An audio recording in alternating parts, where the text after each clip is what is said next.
I'm coming up on 11 years, and I do feel that I have found a form of my voice. You know, I'm always evolving. I'm always pushing forward. I'm always kind of, you know, I never want to be doing the same act I was doing a year ago. I never want to be, you know, I always want to look back on the year or even like 6 months and be like, what was I even talking about then? You know what I mean? Like, I always want to be pushing myself. And I do find that I have found my voice in a way where I can go on stage and not know what I'm going to say. And turns out I just speak in jokes. And that's something I've always kind of wanted to do. And I'm getting better at it. I have a lot, you know, this is a long, long, long journey.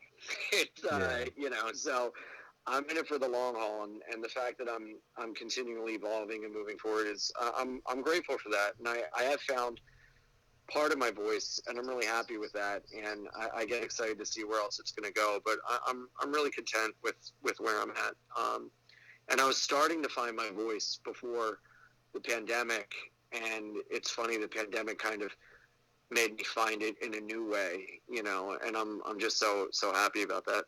Yeah.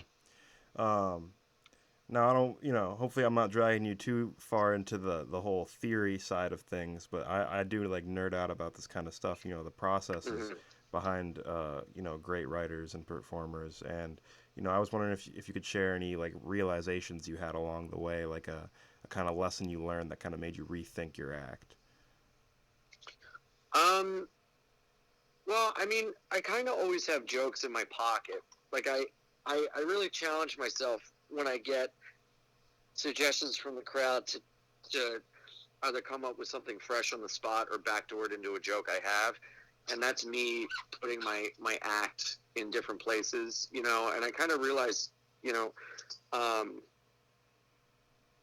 one of my favorite comics of all time is Bill Hicks. And he said that he would go out on stage and close his eyes, and just the first thing that came out of his mouth was what he was going to talk about or whatever. And I kind of like that kind of, you know, jumping out of a plane without a parachute feeling of not knowing where it's going to go.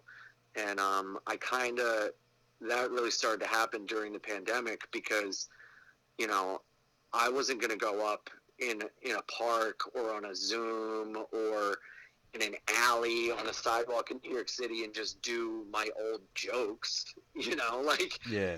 I couldn't, I didn't want to do my old jokes. That was like insane to me. So I would just go up, and if I hadn't been writing, I had a spot and I had to talk.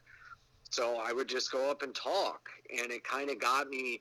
And also, there were no microphones at some of these shows, so I just had to. I used to be a guy that grabbed the mic like I was a hardcore singer, and I'd stomp around stage, and then, you know, I'm doing shows without mics for months and months, so I'm just standing there gesticulating with my arms, and I was like, wow, that's kind of a new thing I'm doing, and I really enjoy that. So now I keep the mic in the stand, and I just kind of go off with my arms like a crazy gay Italian, which half of me is, and I've been having a blast.